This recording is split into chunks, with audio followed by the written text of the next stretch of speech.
안녕하세요. 카톡형 조디터입니다. 평소에 그 차급이라거나 세그먼트 같은 단어들 많이 들어보셨을 거예요. 이 말 그대로 차의 체급을 구분하는 건데 이게 각 나라마다 문화권에 따라서 이 분류하는 기준이 조금씩 다 다르거든요. 다만 일반적으로는 이 사이즈로 구분되는 케이스가 굉장히 많은데요. 이번 영상에서는 그래도 가장 일반적이라고도 할 수 있는 한국식 차급 분류 그리고 유럽식 방법인 세그먼트별 분류 기준에 대해서 딱딱 설명해 드릴게요.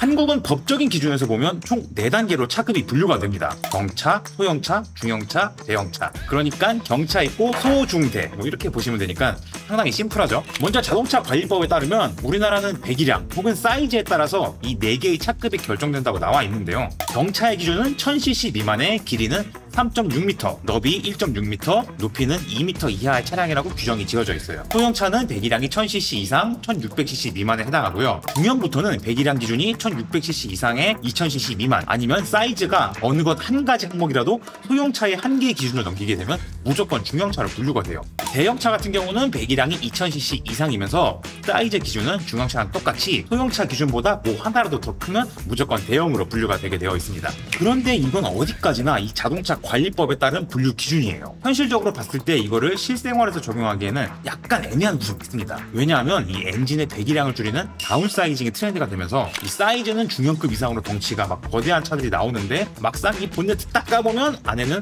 3기통 막 1300cc짜리 작은 엔진이 들어가 있고 요즘에는 이런 케이스가 굉장히 많아졌거든요. 그래서 적어도 이 배기량으로 차급을 구분하는 건 요즘 상황에서는 크게 의미 없는 기준이라고 봐야죠. 그래서 이 법적인 기준 대신에 일반적으로는 이 소비자들이나 또 국내 자동차 업계에서 암묵적으로 인식하는 차급 기준이 있어요. 이거는 소형과 중형 사이에 준중형이 들어가 있고 또 중형과 대형 사이에 준대형을 끼워 넣어가지고 총 6가지 단계로 구분을 합니다. 그러니까 경차, 소형차, 준중형차, 중형차, 준대형차, 대형차 이렇게 분류하는 게 보편적인데요. 다만 이 6단계 차급 분류에 대한 명확한 기준이 있느냐라고 한다면 딱히 또 그런 건 아닙니다. 그래서 일반적으로는 차량의 실내외 크기라던가 실내 구성, 뭐 옵션 정도로 적당히 분류를 하는 그런 분위기가 있긴 해요. 먼저 경차를 볼게요. 경차는 그래도 앞에서 언급했던 이 법적인 분류 기준이 명확히 적용되는 그런 차급입니다. 현재 국내에서 판매 중인 경차는 뭐 현대 캐스퍼, 기아 레이랑 기아 모닝이 있죠. 대체로 경차 같은 경우는 전장, 그러니까 길이가 3.6m라는 제한이 있기 때문에 대부분 투박스카의 레이아웃으로 만드는 편이에요. 그래서 실내 공간을 협소한데요.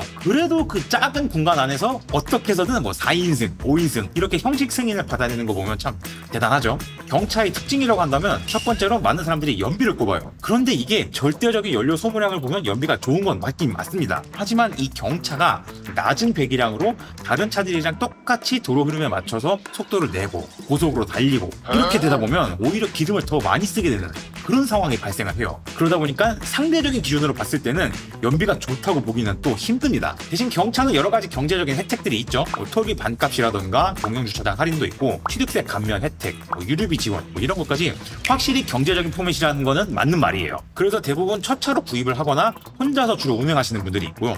아니면 출퇴근용 세컨카 용도로 이 경차를 타시는 분들이 굉장히 많습니다.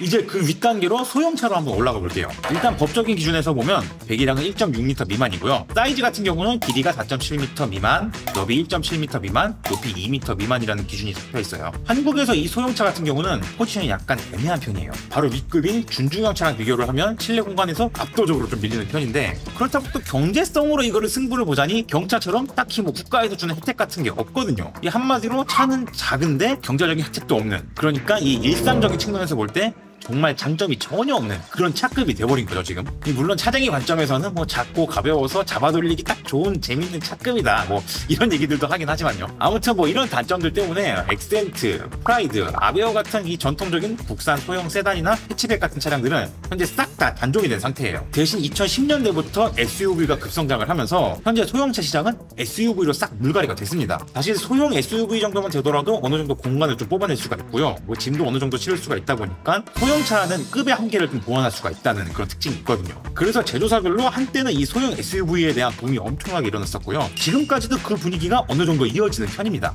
현대는 베뉴랑 코나를 생산하고 있고요. 기아는 셀토스랑 니로, 그리고 KG가 티몰리를 뽑고 있고 르노가 XM3, 쉐보레가 트렉스랑 트레이블레이저를 만들고 있죠. 보시다시피 소형 SUV는 이렇게 제조사별로 라인업이 엄청나게 풍성한데요. 세단은 모두 사라졌지만 소형 SUV는 거의 지금 포화 상태라고 해도 될 정도로 차가 넘쳐나면서 현재는 사회초년생의 첫 차로 많이 추천되는 카테고리가 바로 이 소형차라는 카테고리로 보시면 될 것 같습니다. 세 번째, 준중형 차는 뭐 너무나 익숙한 카테고리죠. 세단은 아반떼, K3가 여기에 속하고요. SUV 같은 경우는 투싼, 스포티지, 토란도 같은 차들이 있습니다. 사실 이 준중형이라는 말 자체는 국내 제조사에서 마케팅 차원으로 만들어낸 그런 단어입니다. 엔진은 소형차급으로 작은 엔진이 달려있지만 차체 사이즈는 소형차보다 확실히 키워놔서 뭔가 한 체급 더 높은 차라는 느낌을 줄 수 있기 때문에 이 제조사에서 전략적으로 이 준중형이라는 표현을 쓰기 시작한 거죠. 현대 아반떼의 전신인 엘란트라가 이 준중형 차의 기원이라고 볼 수 있을 것 같은데요. 아무튼 뭐 시작은 이랬지만 현재는 많은 사람들에게 대중적으로 가장 사랑받는 그런 차급이 된 것 같아요.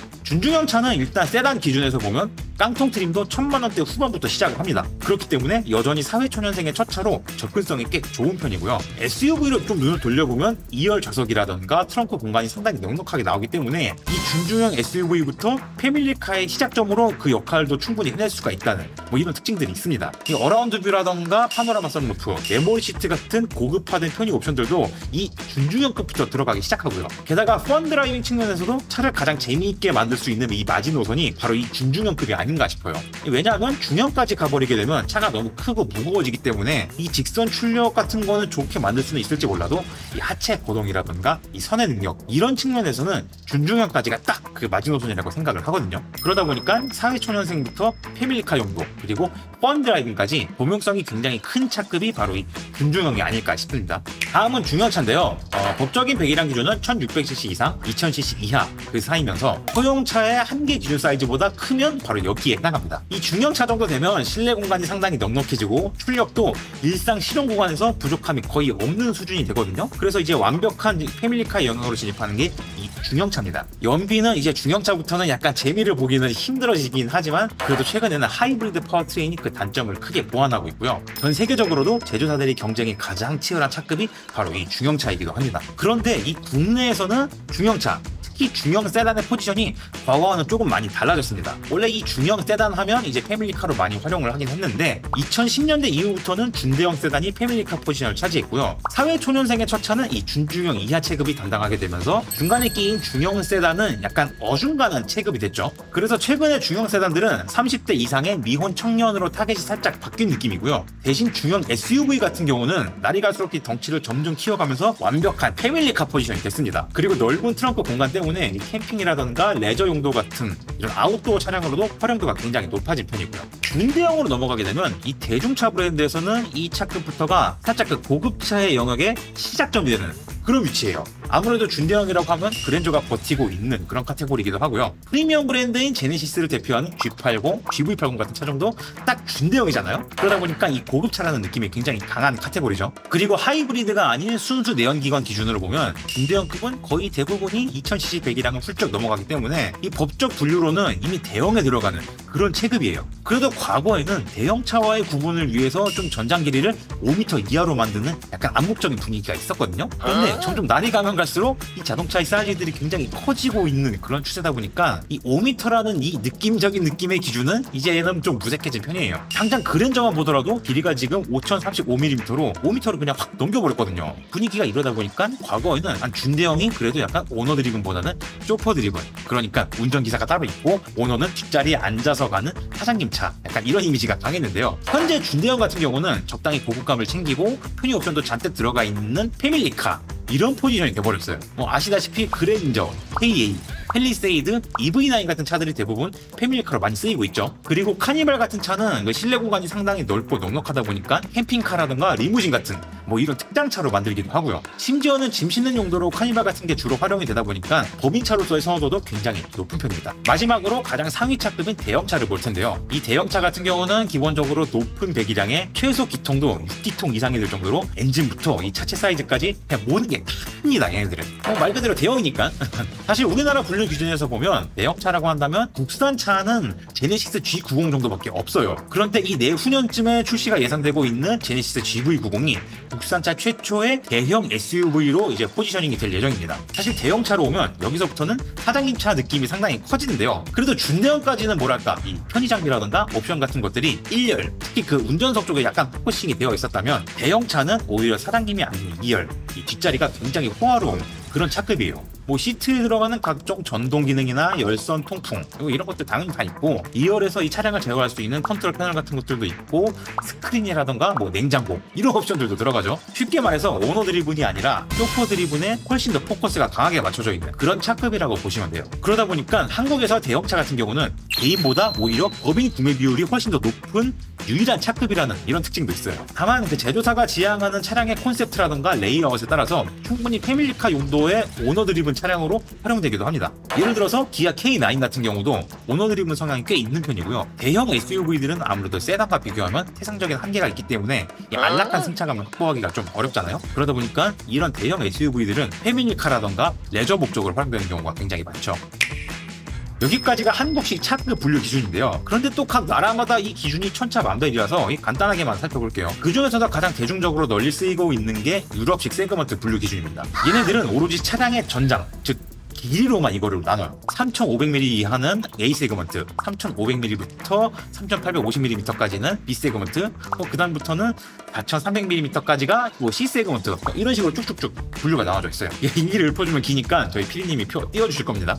그리고 또 유럽식 세그먼트가 재미있는 게 스포츠카 같은 경우는 S 세그먼트, MPV는 M 세그먼트, 그리고 SUV는 J 세그먼트로 아예 그냥 따로 분류를 해놨어요. 그런데 이 유럽식 세그먼트 분류 기준 같은 경우는 오로지 차량의 그 사이즈 그것도 전장, 길이 하나로만 기준을 잡기 때문에 지금에서는 거의 의미가 없어진 기준이라고 봐야죠. 게다가 유럽식 세그먼트 분류는 너무 지멋 때리는 요소도 많아요. 예를 들면 i30 같은 차. i30 보면 전장이 4.3m가 넘죠. 그래서 사이즈로만 보면 D 세그먼트로 분류되는 게 맞습니다. 그런데 이 정도 체급의 해치백은 길이가 좀 길더라도 유럽에서는 무조건 그 C 세그먼트로 일괄적으로 분류를 하고 있는 편이에요. 그리고 또 프리미엄 브랜드의 그 후륜 구동 세단들은 한 체급 더 높은 세그먼트에 포함시키는 좀 이런 암묵적인 룰 같은 것도 있거든요. 그러다 보니까 유럽식 세그먼트 분류가 귀에 걸면 귀걸이, 코에 걸면 콧걸이 이렇게 돼버려가지고 차라리 한국식 기준이 훨씬 더 합리적이고 변별력이 있지 않나 싶더라고요.